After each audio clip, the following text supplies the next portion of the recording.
하나님 말씀은 욥기 10장 13절로 마지막 절까지 22절까지 우리 함께 읽겠습니다. 그러한데 주께서 이것들을 마음에 품으셨나이다. 이 뜻이 주께 있는 줄을 내가 아나이다. 내가 범죄하면 주께서 나를 죄인으로 인정하시고 내 죄악을 사하지 아니하시나이다. 내가 악하면 화가 있을 것이오며 내가 의로울지라도 머리를 들지 못하는 것은 내 속에 부끄러움이 가득하고 내 환난을 내 눈이 보기 때문이니이다. 내가 머리를 높이 들면 주께서 젊은 사자처럼 나를 사냥하시며 내게 주의 놀라움을 다시 나타내시나이다. 주께서 자주 증거하는 자를 바꾸어 나를 치시며 나를 향하여 진노를 더하시니 군대가 번갈아서 치는 것 같으니이다. 주께서 나를 태에서 나오게 하셨음은 어찌함이니까? 그렇지 아니하셨더라면 내가 기운이 끊어져 아무 눈에도 보이지 아니하였을 것이라. 있어도 없던 것 같이 되어서 태에서 바로 무덤으로 옮겨졌으리이다. 내 날은 적지 아니하나이까? 그런즉 그치시고 나를 버려두사 잠시나마 평안하게 하시되 내가 돌아오지 못할 땅 곧 어둡고 죽음의 그늘진 땅으로 가기 전에 그리하옵소서. 땅은 어두워서 흑암 같고 죽음의 그늘이 져서 아무 구별이 없고 광명도 흑암 같으니이다. 아멘. 우리의 감각적인 것과 그 다음에 이 사실적인 것은 좀 차이가 있습니다. 내가 좀 두렵거나 내가 좀 힘든 상황 속에서 겪게 되어지는 이 아픔이나 그다음 어떤 그 두려움의 정도들은 훨씬 더 증폭돼서 내게 느껴질 수도 있습니다. 되게 오랜 기다림의 아픔이 있으면 나의 아픔이란 게 너무너무 끝없는 고통처럼 죽음에 이르는 고통처럼 이을 수도 있습니다. 내가 좀 건강하면 그거 별것 아닌 것처럼 넘어갈 수도 있습니다. 그래서 우리가 느껴지는 이 감각적인 것은 사실적인 어떤 그 정도와 내가 정말 죽고 싶다는 아픔과 진짜 죽음에 이르는 고통과는 좀 차이가 날 수도 있습니다. 사람에 따라서 정도에 따라서 그럴 수 있습니다. 그래서 감각은 우리가 느껴지는 감각이나 생각들은 실제로 받아들이기에는 조금 오해할 수 있는 소지들이 많이 있습니다.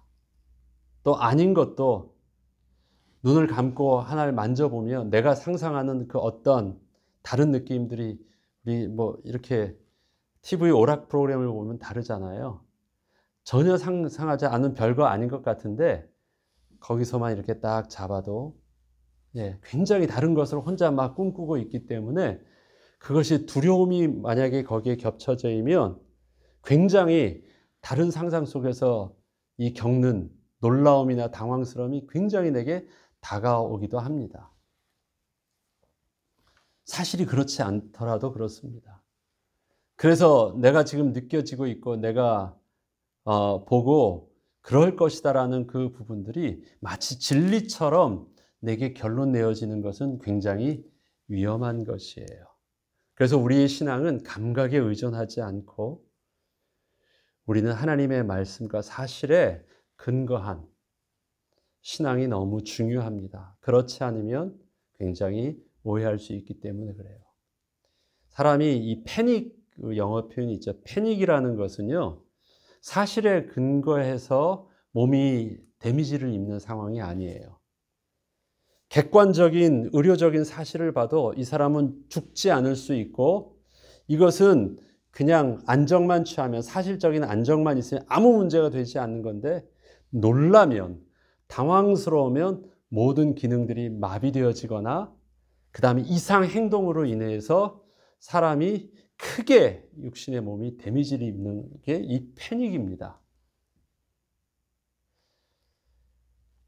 그러기에 우리의 신앙은 우리의 생각과 감각적인 것에 의존하려고 하지 말고 하나님의 사실적인 말씀과 실제적인 언약에 근거한 우리의 베이스 안에서 언제나 서는 연습을 해야 됩니다. 사단은 속이는 자라고 말을 합니다. 그게 무슨 말일까요? 실질적인 힘으로 공격하는 것이 아니라 실제는 건드릴 수 없는 게 진리예요. 왜?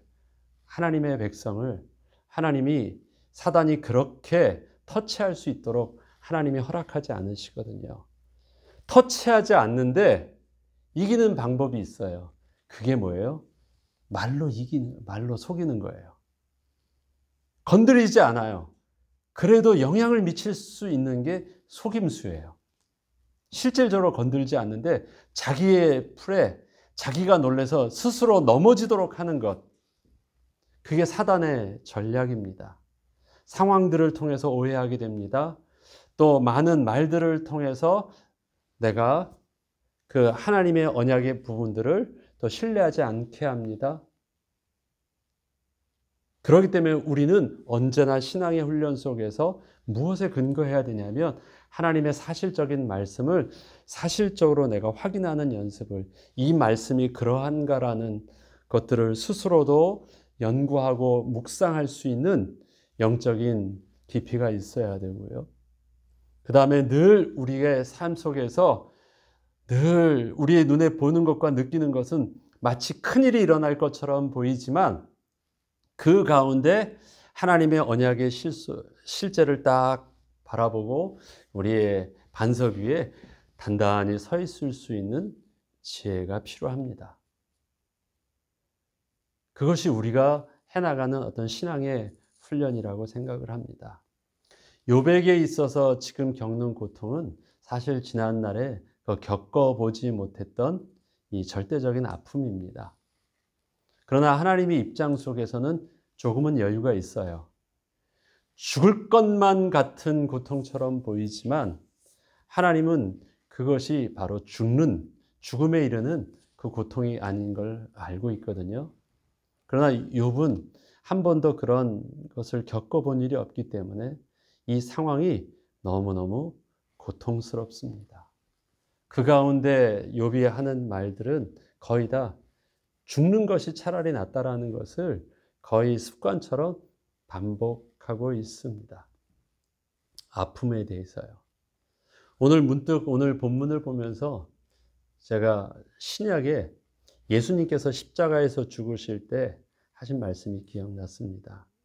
엘리 엘리 라마 사막다니, 나의 하나님 어찌하여 나를 버리셨나이까. 그 말씀은요, 실질적인 예수님이 그 죽음과 그 다음에 육신에 대한 실질적인 그 고통이 있음을 분명하게 말씀하시는 것입니다.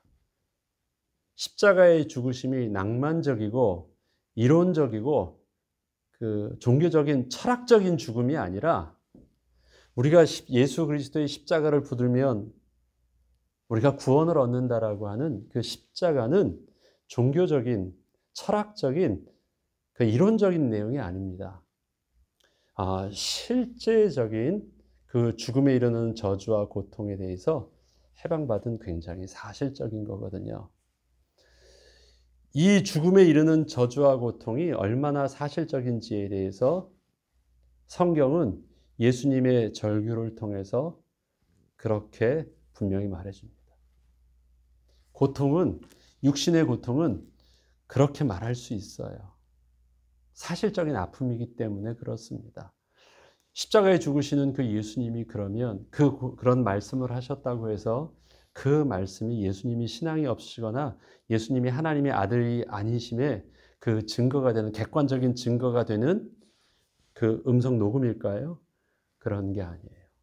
그 절규를 통해서 우리에게 들려주시고자 하시는 그것은 우리가 하나님을 떠난 버림받은 죄와 저주와 죽음의 형벌이 이만큼 실제적인 것임을 분명하게 알려주십니다. 지금 욥이 하나님의 집요하게 자기에게 이 고통을 주시고 죄에 대해서 물으시는 이 과정들이 너무 고통스럽다라고 말하고 있는데요. 한마디로 그겁니다.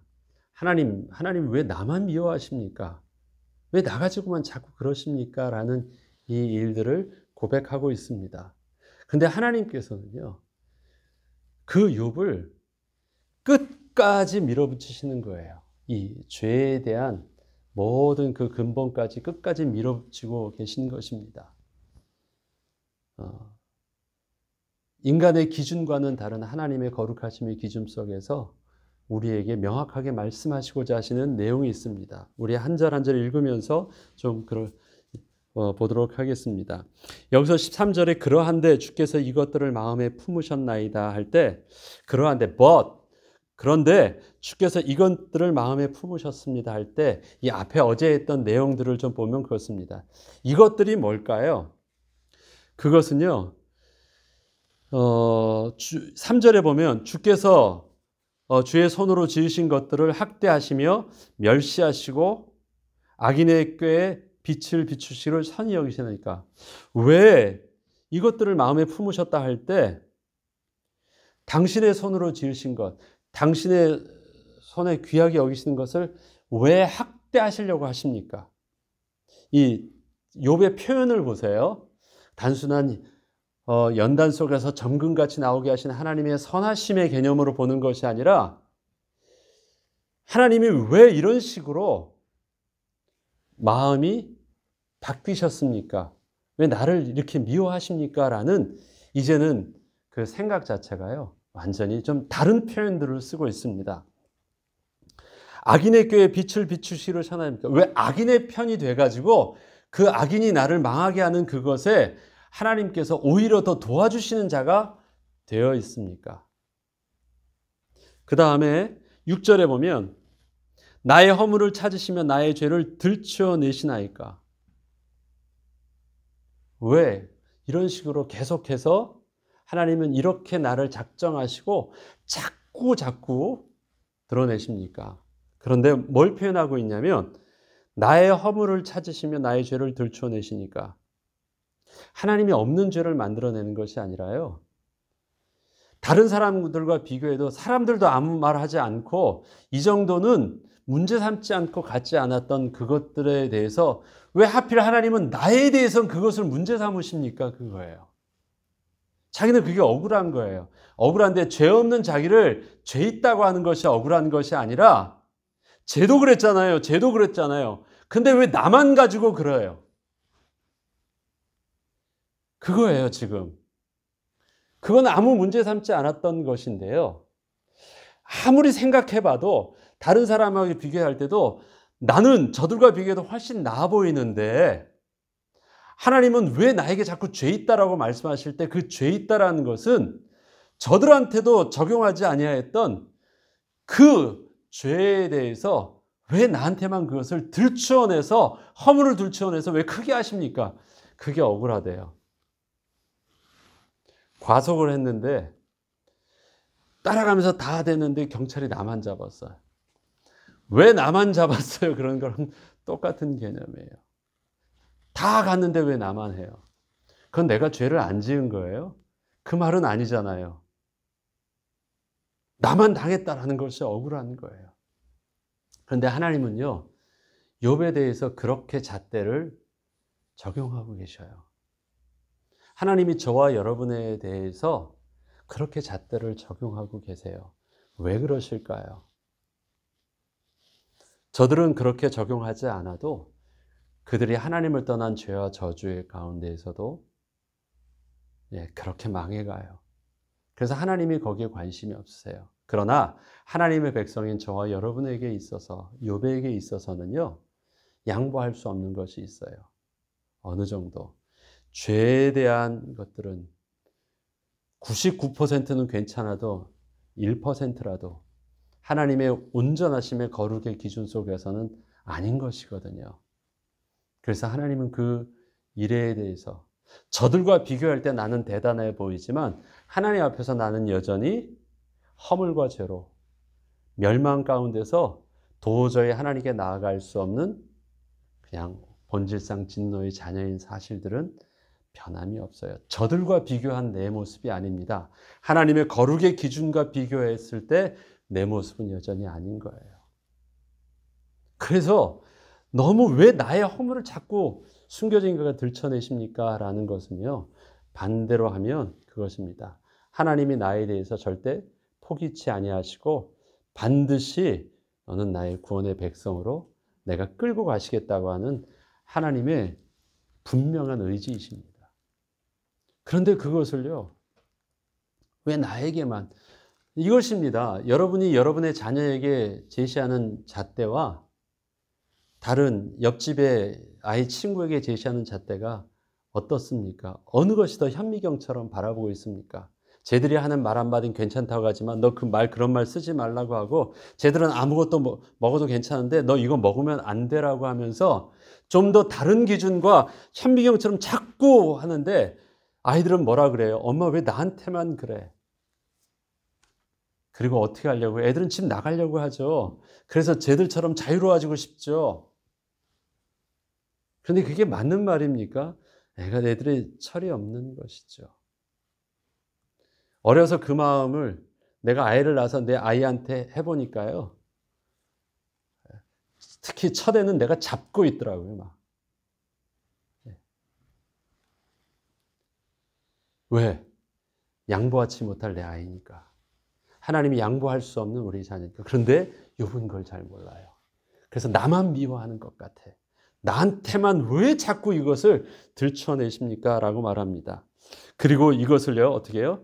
이것들을 마음에 품으셨나이다. 내 뜻이 주께 있는 줄 아나이다. 마음에 품으셨다라는 것은 나를 못 살게 굴기로, 나만 미워하시로 작정하시지 않으십니까? 엄마는 왜 나만 미워해? 이것과 똑같은 이젠 사춘기 어린 청소년의 그 말처럼요, 그렇게 이제 말하는 거예요. 그런데 이것은요, 그가 잘 모르고 고통 때문에 일어나는 하소연이에요.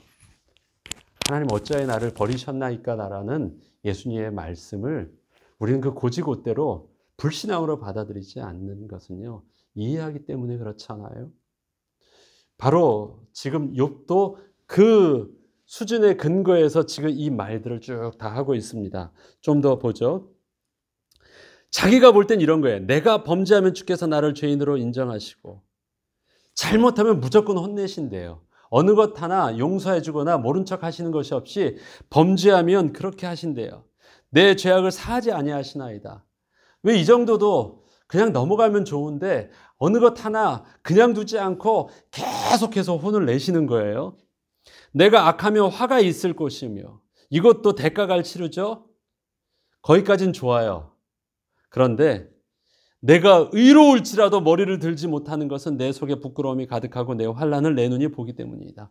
이제는 심지어는요, 너무 서러운 것은 뭐냐면, 나는 잘한 정도인데도 하나님은 그것을 통해서도 내가 고개를 들지 못하도록 하신대요. 자꾸 잡으니까 내가 잘한 것도 하나님 앞에 뭐라고 할 수 없을 정도로 부끄러움을 당하도록 내 상황이 그렇다라는 거예요. 완전히 하나님의 어떤 그 기에 자기가 눌려있는 모습이 너무 억울할 정도로 표현하고 있는 것입니다. 다른 사람들은 악인에 대해서만 그런다고 하는데, 나의 의로움 속에서도 왜 나는 길을 세우지 못하도록 하나님 왜 그러십니까? 더 봐요. 내가 머리를 높이 들면 주께서 젊은 사자처럼 나를 사냥하시며 내게 주의 놀라움을 다시 나타내시다. 내가 머리를 높게 들어요. 왜 머리를 높게 들까요? 그래요. 하나님 혹시 내게 뭘 주신다면 내가 다시 한번 해볼게 해서 제대로 한번 해보려고 하거나, 아니면 하나님 좀 도와주세요, 나 여기 있습니다 라고 해서 하나님께 도움을 구하는 것처럼 보여도요, 그 머리를 높게 들고 나를 지금 봐달라고 하는 거 아니에요. 그런데 그것은 은혜를 내가 요청했음에도 불구하고 그 은혜를 은혜로 받아들이지 않고 너 거기 있었네? 잘 됐다 하고 오히려 잡아들어서 잡아먹으려고 한대요. 차라리 내가 숨는 것이 낫지, 나 여기 있으니까 도와주세요 한 것이 왜 내게 더 오히려 해가 되겠습니까? 그거예요. 하나님이 하시는 모든 사사건건이 자기에겐 너무너무 서럽고 억울하고, 하나님이 왜 나를 그런 식으로 미워하십니까? 하나님이 지으신 자 아닙니까? 하나님의 자녀 아닙니까? 하나님의 아들이요 하나님의 딸 아닙니까? 도대체 왜 그러세요? 주께서 자주자주 증거하는 자를 받고 나를 치시며 나를 향하여 진노를 더하시나니 군대가 번갈아 치는 것 같으니까. 이렇게 상황하면 내가 이렇게 대처하려고 하면 또 당황스럽게 또 이렇게 바꾸셔가지고 또 하니까 나는 어떻게 할 수가 없다라는 거예요. 그 욥의 말을 보니까 진짜 여러분이 욥의 입장 속에서 본다면 죽겠죠. 못하나 어디 틈이 없어요. 야, 미워해도 이렇게 미워하셔서 완전히 나를 고통스럽게 하십니까? 욥이 현실적인 고통 속에서 느껴지는 지금 하나님에 대한 서운함이에요. 하나님에 대한 서운함이 이렇게 커요. 주께서 나를 태에서 나오게 하셨으면 어찌함이니까. 그렇지 아니하셨더라면 내가 기운이 끊어져 아무 눈에도 보이지 아니하셨을 것이라. 왜 살려두셨습니까? 당시 그 죽음 속에서 태어나서도 그냥 죽게 되었으면 이런 고통이 없을 텐데 있어도 없던 것 같이 되어서 태어서 바로 무덤으로 옮겨졌으면 얼마나 좋았습니까? 그런데 왜 살려주셔서 이렇게 인생을 살게 하셔서 인생에서 당할 수 있는 모든 고통을 하나도 빠짐없이 다 당하게 하셨습니까? 내 날은 적지 아니하니까 그런즉 그치시고 나를 버려두사 잠시나마 평안하게 하시되 내가 돌아오지 못할 땅 곧 어둡고 죽음의 그늘진 땅으로 가기 전에 그리하옵소서. 지금 저 앞에 보면 2장 3장에 보면 욥이 죽음에 대해서 처음에 느꼈던 것은 뭐였냐면 굉장히 긍정적인 소망이었습니다.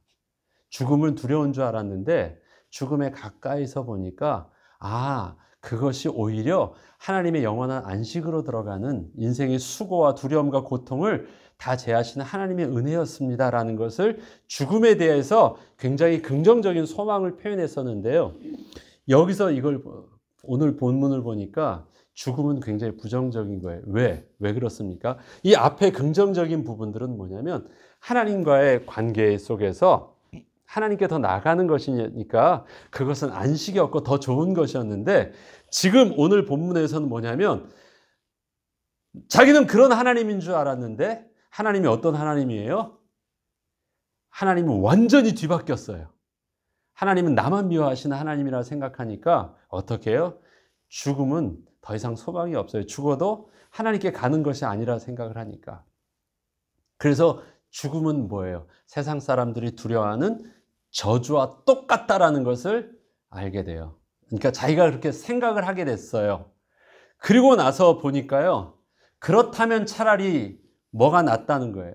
죽는 것보다 내 날이 짧은데 얼마 남지 않았지만 얼마 남지 않은 이 기간이라도 하나님 좀 나를 내버려 두시면 어떻겠어요?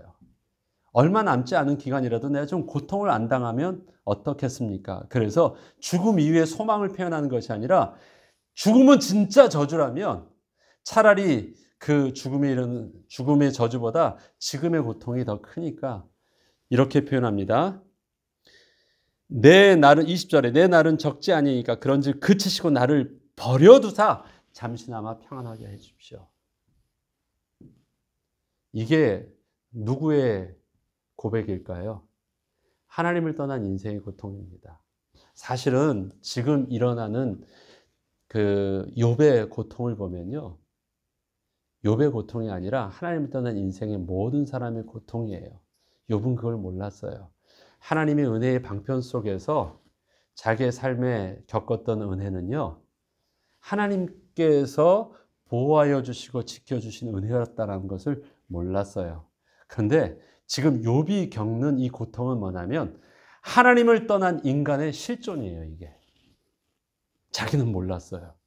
그냥 아프면 아픔 정도인가 보다. 그러면 그런가 보다라는 정도를 알았지. 인생이 겪고 있는 그 두려움과 인생이 겪고 있는 아픔들, 그 다음에 죽음의 앞에서 잠시라도 그 고통을 잊기 위해서 평안을 이루기 위해서 몸부림치면서 그가 사람들이 도망치면서 하는 그 행동들이 얼마나 큰 하나님을 떠난 인생이 저주 아래 있는지를 몰랐어요. 그런데 지금 욥이 그것을 겪는 거예요. 욥이 겪는 것은 하나님을 떠난 인생의 고통입니다. 노세 젊어서 노세? 왜 그럴까요? 그것밖에 없으니까, 그 날밖에 없으니까. 그거라도 좀 평안하게 살고 싶어서, 그만큼이라도 고통을 좀 피하고 싶어서 사람이 피할 수만 있다면, 자금이라도 피할 수만 있다면 다른 것에 집중하기도 하고 쾌락에 빠지기도 하고 어디 가서 빌기도 하고, 아니면 다른 사람을 죽이기도 하고 다른 사람 걸 빼앗기도 하고. 왜요? 잠시나마 조금이라도 지금 있는 것들을 회복하려고, 지금 있는 것들에서 고통을 벗어나고자 하는 사람들의 몸부림들이에요. 하나님의 백성은 잘 몰랐어요. 그것이 당연한 그냥 삶의 평범함 속에서 있는 줄 알았으니까. 그런데 세상에 하나님을 떠난 인생의 고통은 그렇습니다. 왜 욥에게 이것을 느끼게 하셨을까요? 하나님과 하나님의 백성이, 하나님이 그 돌봐주신 그 은혜가 얼마나 크다는 것을 알게 하시는 것과, 그렇게 하나님의 백성이 되기 위해서 하나님께서 양보할 수 없는 그것, 뭐예요? 이 죄로 인한 하나님께 접근할 수 없는 그 우리의 부정함들을 하나님은 그만큼 양보하지 않으시고 완전히 깨끗하게 하시기를 원하셨습니다. 욥이 근본적인 이 베이스의 고통들을 깨닫게 되면서, 사실 내일 보면 이제 소발, 세 친구 중에서 엘리바스와 그 다음에 빌닷을 거쳐서 소발의 이야기를 하는데요. 앞에 엘리바스나 빌닷 같은 경우는 욥의 입장에서 볼 때 그건 아닌데라고 말할 수 있는 것이었는데요. 이 소발의 이야기를 보면 오히려 이제 소발을 통해서요, 하나님이 깊은 영적인 메시지들을 들려주세요. 언제부터? 이 욥이 인생의 가장 근본적인, 육신의 인생의 가장 본능적인 인생의 가장 베이스로 바닥에 깔렸는데요. 그 다음부터는 그 친구의 음성을 통해서 뭘 들려주기 시작하냐면 하나님의 음성을 들려주기 시작해요.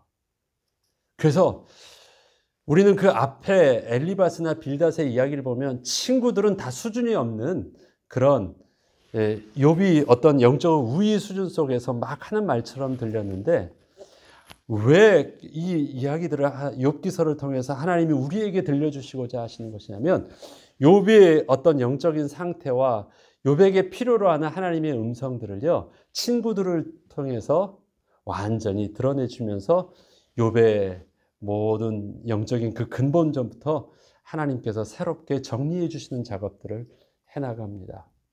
욥이 드디어 자기의 밑바닥을 드러내기 시작했어요. 욥이 드디어 진짜 고통의 극한까지 가니까 욥도 어때요? 수준이 세상 그 하나님을 떠난 인생이 당하는 그 고통과 동일한 고통을 당하니까 그에 나오는 생각과 그의 몸부림과 말은 어떻게 해요? 세상 사람들과 동일해요. 행동도 동일해요. 하나님의 은혜가 떠난 인생은 누구도 예의 없이 동일해요. 그런데 우리는 다를 수 있어요. 왜요? 그게 은혜의 구원이에요. 은혜의 택하심이에요. 바닥을 이제 욥이 왔습니다. 이제 하나님이 여기서부터 은혜가 무엇인지를요, 이제 끌어올리시는 작업들을 하기 시작합니다. 저와 여러분의 고통, 하나님은 우리의 신앙을 통해서 결국은 그리 아니하실지라도 내가 주님 앞에 주님을 사랑합니다라는 실질적으로 우리 영적인 하나님 앞에 경외함의 고백을 할 수 있도록 하나님이 우리의 삶을 인도해 나가십니다. 그 은혜의 비밀들이 우리를 끝까지 살리실 수 있도록, 오늘도 그 은혜의 비밀을 따라 인도받는 하루 될 수 있도록 기도하고 응답받는 저와 여러분 되길 주의 이름으로 축원합니다. 주기도문으로 마치겠습니다.